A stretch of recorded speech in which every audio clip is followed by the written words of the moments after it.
welcome to Clashing Off the Dice. I'm James. I'm Joshua. And in this episode we're bringing you this episode 2 of our Age of Sigmar Skirmish campaign as we rejoin Duanbur and his little band of Karajan overlords as they have survived their sky vessel crash, they've survived an ambush from a blood-bound warband, and now they find themselves on the outskirts of a village. So, let's see how we get on. The Ether Chemist, Duanbur and the Arcanauts have managed to find some more survivors from the sky vessel crash. They've managed to find a Sky Warden with a volley gun and a Thunderer gunnery sergeant. Now, even though this guy's got a volley gun and this guy's got a volley gun, Sky Wardens are a bit more hardened combat troops than the Arcanauts. So the Sky Warden is hitting on 4s, whereas the Arcanaut is hitting on 5s. And somehow, even though they're both the same gun, the Sky Warden's volley gun has got a longer range. It's 24 inches compared to the 18 inches of the Arcanaut volley gun. But there we go. The gunnery sergeant has got a drill bill on his shoulder, and that's going to come in useful if he gets charged. If he gets charged, then I roll a die, and on a 2-up, the drill bill launches from his shoulder and attacks the charging enemy and inflicts a mortal wound. Okay, my warband is comprised now of my Bloodstoker still, Phil. Farrell, now with 7 Blood Reavers instead of 5, with these 2. These came with the Start Collecting set of Khorne Bloodbound. Yep. And then I've taken another Blood Warrior that is from, again, the Margles Fiends Night Vault set. So the other survivors that Duanbur has met up with have told him that there's a village nearby. Now, obviously, they're going to need some supplies in order to continue their journey back towards a skyport. So they've made their way to the village, but the village has gone quiet. In fact, it's been completely deserted. And that could have something to do with the fact that there is a rampaging Chaos Khorne warband just entered the valley, and the villagers have fled for their lives. Now, this is the second scenario in the campaign from Age of Sigmar Skirmish, and it is Treasure Hunt. And in Treasure Hunt, there are 5, the book calls them hordes, but in our case it's food stashes. So there's one here, there's one in the centre, there's one there, there's one there, and there's one over there.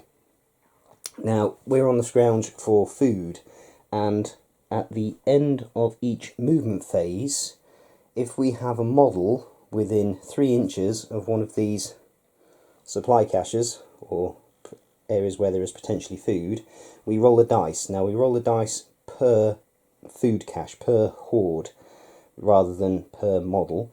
And on the roll of a 6, we have discovered, the rules refer to it as an artifact, in our case it's food, and the person who is in control of the most of the hordes that have food in them at the end of the game wins. You can also win a major victory by wiping out your opponent. Obviously, I suspect that's what Khorne's going to do, because they're not that interested in food. They're more about getting skulls for the skull throne and blood for the blood god. Whereas my guys, they definitely want the supplies in order to be heading off on their trek back towards a skyport. So the rules say in the campaign that regardless of who set their models up first, which was me anyway, the person who won the previous game gets to choose who has the first turn.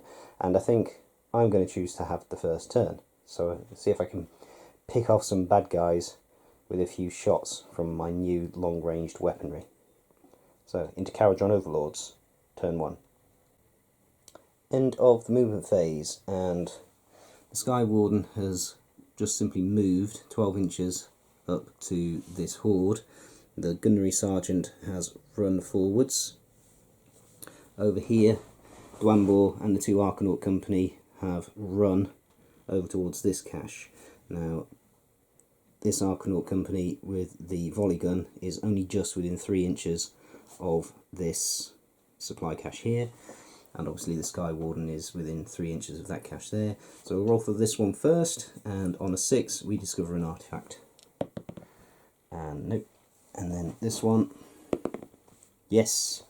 Okay, so there is an artifact, or usable food, within that supply cache there. Now, everybody's out of range of shooting. I've got 24 inches on this gun, but they're about 26 inches away. So there's no shooting, obviously there's no charge phase, no combat phase, no battle shock phase. So on to Khorne Bloodbound, turn 1. Just on my movement phase. Hero phase, not going to do anything because I'm not going to get in within charge range. The 2 Blood Warriors and Bloodstoker have run towards this cache. All the Blood Reavers have run towards that cache. So let's do our searching. Yeah, you've got the Bloodstoker obviously within 3 inches of that one, and this Blood Reaver, this front forward Blood Reaver is just within 3 inches of this one. We'll start with the Bloodstoker. No.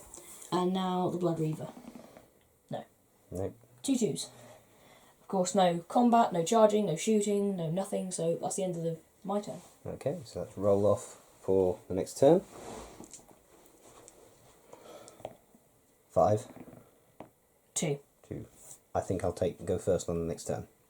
So let's move into Caradron Overlords, turn 2. The 2 Arcanaut Company have just moved further to try and consolidate onto this horde here. Objective, I'm just going to call it an objective. The Sky Warden has moved forwards just a smidge. The Gunnery Sergeant has also moved forwards. And the Ether Chemist has moved round to try and give them some support. He's used his command ability so that we can reroll 1s for combat. At the moment, the Sky Warden has got all of these guys, and this, and this Blood Reaver all in range and line of sight. He can't shoot this guy, he's out of range. This guy's out of range and out of line of sight, and this guy's out of line of sight. So on to the shooting phase, otherwise known as the Caradron Overlords phase. And before we do that, end of movement, let's roll for this supply cache again and see if he's found anything worth having. Nope. Right, shooting phase. Do I split fire or do I concentrate my fire? That is the question. And the second question is, do I try to take out the cannon fodder, or do I try to take out the big guy, the big boys, the big fat bloke with the whip? Let's have a think and come back through the shooting phase. Right, tactics is a thing. If I can take out 3 bad guys, then there's a chance that some more of them will run away. So the volley gun on the Sky Warden, he is going to split his fire. He's got 6 shots. We're going to send 2 into this guy, 2 into that guy, and 2 into that guy. First 2 shots, hitting on 4s, wounding on 4s, going into this guy. This is -1 rend, so he wouldn't get a save, and it'll do 1 damage. So first 2 shots into that first Blood Reaver. And both miss. Oh, I can re-roll a 1 because it's within range of my Chemist. That's a hit. Force to wound. That's a wound. That first one's gone. Kindly remove him as a casualty. Next 2 shots into this one. Hit on 4s. Both hit. Wounding on 4s. No wounds. And last 2 shots going into this guy. 4s and 4s again. 1 hit. Oh, re-roll the 1. Still 1 hit. Wounding on a 4. Nope, doesn't wound. So we took out 1 of your cannon fodder. Thankfully it was the one that was furthest forward as well. Nobody's going to charge because nobody's in charge range, and the Caradron Overlords aren't that stupid. So battle shock test, you're automatically going to pass because you've only lost 1, and his bravery is 8. Okay, on to Blood Reavers, Bloodbound. Khorne. Nasty red dudes. Turn 2. Everyone has moved their full movement, with all of the Blood Reavers moving 6 inches. These guys, the Blood Warriors moving 5, and the Bloodstoker moving 6. Only person within charge range is the Bloodstoker. Everyone else is out of range, I have checked. But I've got 2 stashes that I can check through, stores, whatever. We'll start by the one all the Blood Reavers are next to. Okay. So this one over here. Nope. And then this one where the Blood Warriors are. No. Nope. Charge phase.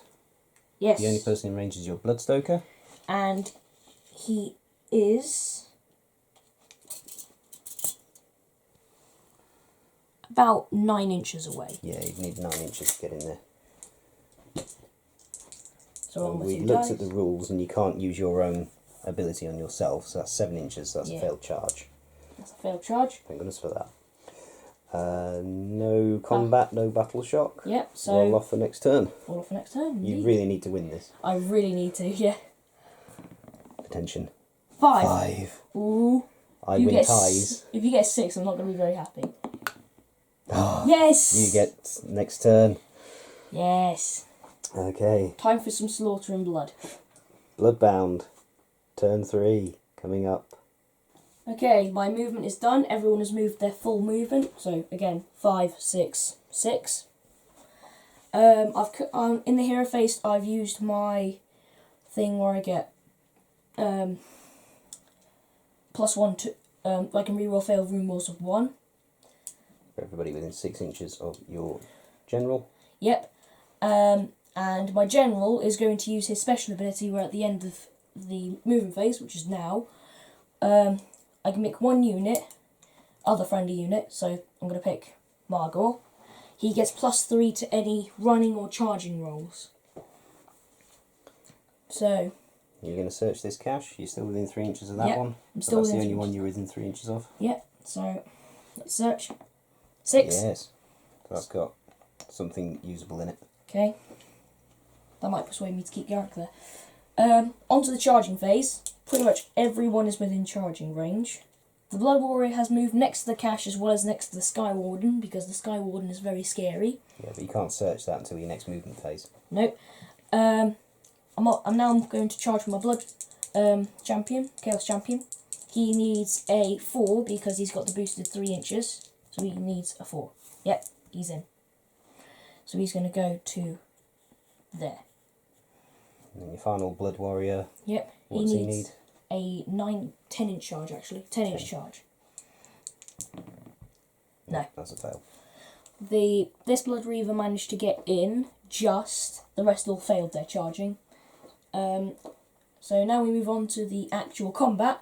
I'm starting with the Bloodstoker, and he's going to use his his Blood Whip.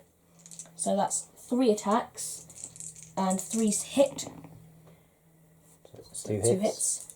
Rerolling wounds. Rerolling wound rolls, any failed wound rolls. These 4s though. Oh, that's both 2 wounding. wounds. No AP, well, no rend. 4 up save, no rend. He fails 1, so He he takes a wound. Yeah, 1 damage. Now he has another attack, which is his Torture Blade, which is 3 attacks, being 3s. All 3 hit. 3s to wound, re-rolling failed wound rolls of 1. Yep. All 3 wound. No AP, No rend. no rend, sorry. 4s. No, he's gone. Yes, that's 1 damage piece. Okay. Right, I am going to choose my Arcanaut with the cutter to attack that Blood Reaver. So that's 1 attack with his cutter, hit on 4s, wound on 4s. That's a hit. That's a wound. You get 6 up save. Nope, So he dead. he goes. Over to you, and I'm guessing you're going to pile in with... Yeah. Margor. This will be 3 attacks with 3 attacks, needing 3s. 1 wound. Needing 4s to wound, re-rolling failed wound rolls of 1. That's a wound. No rend. Up save. Nope, he fails that. He's got 1 wound, so he gets taken out. Right, so I haven't got anybody else I can pile in with because he's more than 3 inches away. So we are now on to Battle Shock test. I've lost 2 units. If I roll a 6, because my general's got bravery of 7, 1 will run away. That's 2, they're fine. And you'll automatically pass yours, you've only lost 1 guy. Yep. So on to Kharadron Overlords, turn 3. Kharadron Overlords have fallen back, and this guy is still within 6 inches of this objective. We're going to move on to the shooting phase. The Chemist has activated his command ability, which means both he and the Archanaut Company with the pistol can reroll hit rolls of 1, but this guy with the volley gun is just outside of that. So we're going to move on to the fart gun first, and first of all I'm going to roll for number of shots. So that's 3d6. And that is 10 shots. 10 shots. I'm going to work out if I want to split those. So we're going to split the fire. 4 are going to go into the Blood Warrior, 6 are going to go into the Blood Stoker. So this is going to hit on 4s, wound on 4s, and the Blood Warrior one first. Blood Warrior shots first. Re-rolling 1s, thankfully. So that's 2 hits. Wounding on 4s. No. And then the other 6 going into your Bloodstoker. And that is 5 hits. Ouch. 5 wounds. Oh, we dropped a die. So that's 3 wounds. That's -2 rend, so you need at least 1 6 to keep him alive. Yep. You got 1 6, so that He's is got 1 health 2, left. 4 damage. He's on 1 wound left. Yep. He's hanging in there. Right. Pistol shots into this guy. 2 shots, hitting on 4s, wounding on 4s. 2 hit. 1 wound. No rend. 6 up save. No. That's a Blood Warrior gun, Blood Reaver gun. Right, volley gun. I think we'll go... Do I want to go overkill? I've just taken out 1. Your leadership is 7. 8. Yep. So I need to kill 3 with 5 shots. I think I'll go 1 shot each, but 2 on this guy. Okay, so we'll do the 2 on this guy first. Hit on 5s. No. Nope. This guy. Yep, that's a hit. Wounding on 4s. Wounding on 4s. Nope. Nope. This guy. 5s. Nope. Finally, Garrick. No. Nope. That volley gun has really underperformed in every game so far. Right, charge phase. Do I really want to charge that Blood Warrior? I would have charged your Blood Stoker, but... It's going to be a bit tricky to get there.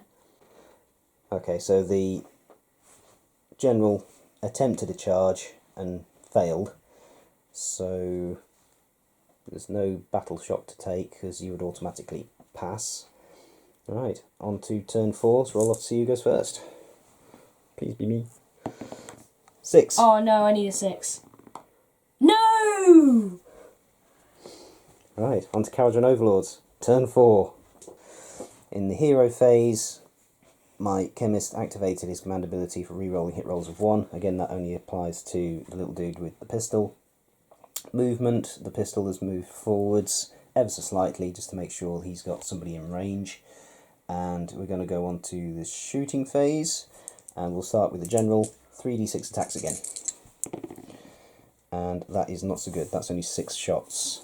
And I think all of those are going to go into the Bloodstoker. So 6 shots, hitting on 4s, winning on 4s, -2 rend. Ugh. 1 hit, but One you did hind. get 2 I can 1s. reroll 2 1s. Just need to kill him once. 2 hit, 2 wounds, come on. 1. I need a 6. You need a 6. Come on, It has to be a 6. Give me a 6, give me a 6. No! No! Bloodstoker's dead. Well, taken out as a casualty. Moving over here, the Archanaut Company with a pistol is going to shoot at this Blood Reaver. 2 shots, hitting on 4s, re-rolling 1s. That's 1 hit, wounding on a 4. That's a wound. 6 to save. He saves it. Of course I get the 6 there. I'm pretty sure in the last round I only did 5 shots from the volley gun. He's actually got 6. So we're going to split fire again. We're going to go 2, 2, 2. So 2 into this guy first. Hit on 5s. That's 2 hits. Wounding on 4s. That's a dead Blood Reaver. It's -1 rend. And next guy, hit on 5s. Volley gun actually did something. That's 1 hit. Wounding on 4s. Nope. And then last guy, hit on 5s. That's 1 hit. Wounding on 4s. That's a wound. So that's that Blood Reaver gone as well. Charge phase. Nobody's in range of charging. Well, this guy is, but he's not that stupid. So battle shock phase. You're down to bravery 5, and I just took out 3. 6. Of course. So 6 plus 3 1, is 2, 9. 3, 4. And with the remainder of the bloodbound warband fleeing in terror, that is a major victory for the Caradron Overlords. The Caradron Overlords, we won a major victory, so I've got to roll 3 dice and choose 2 to make a 2d6 roll, and I got extra renown, and I got 3 extra renown. So I now have, in addition to the 10 I get for a major victory, that'll be 13, I also had 1 left over from my previous game, so I've now got 14 to spend on my next battle. Joshua, for his warband, he got the extra renown as well. He also got 3, so he gets 9 renown to spend on more troops for the next game as well. And because I won a major victory and this is a campaign, I get to choose an extra artifact of power that I can use in the next game. And that extra artifact of power I've chosen as the Oblivion Charm, because those Blood Warriors and Blood Reavers and Bloodstoker, they got really up and close in my face for my general. If they take him out on a 4-up, any enemy models within 3 inches of him take a mortal wound. The Ether Chemist and the Arcanauts tend to the wounds of their comrades, and then they head out through the valley onto the next part of their heroic journey back towards home. Well, I'll admit, there was a moment there when I was worried.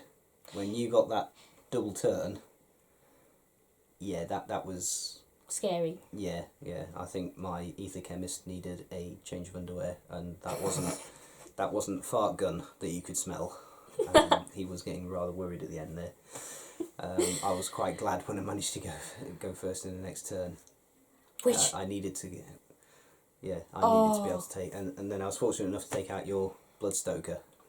the 2 times I really needed a 6, I got 1 of them, and that was to keep him alive the first time. Yeah.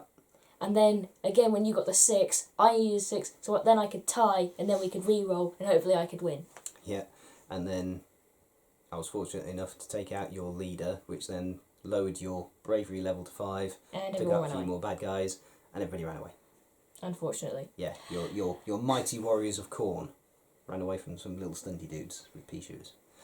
They didn't exactly have pea shooters, they had huge volley guns which shot out, 6 shots at a time. 1 had pretty good hitting rates, 50-50 hitting rates. And then... Yeah, the Arcanaut with the volley gun, he actually managed to do something this time. That was nice.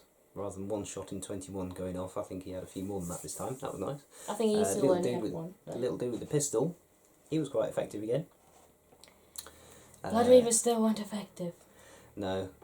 Like I say, I think you had a better chance that time. You did what Blood Reavers should do, Blood Warriors should do.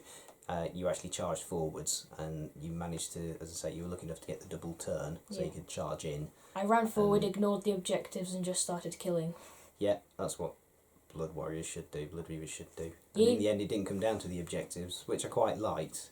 We're trying to fit the scenarios in the book around this narrative that we're doing, and this was the best bit of the narrative I could come up with for that particular scenario.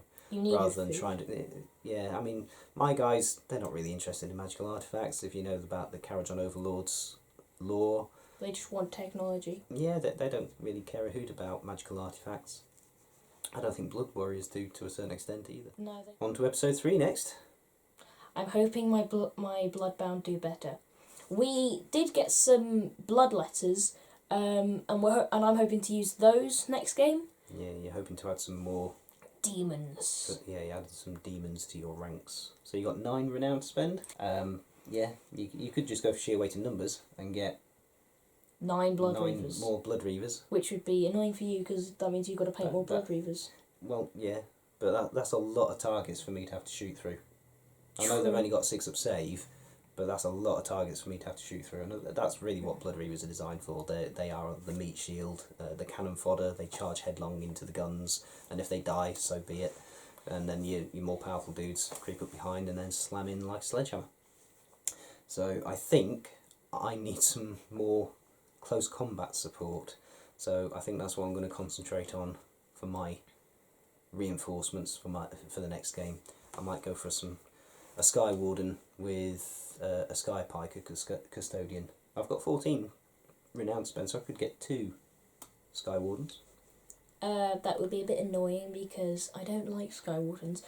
Hate Sky Wardens, as a matter of fact. They are fast, they can fly over things, their guns are better than average guns on regular Arcanauts, their melee weapons are pretty decent as well. Only if they've got them. Only if they've got them, yeah. If they haven't got a melee weapon, then they've got to use the butt of the gun, which isn't very good. Still, they're scary, very, very scary. I don't like Sky Wardens, really don't.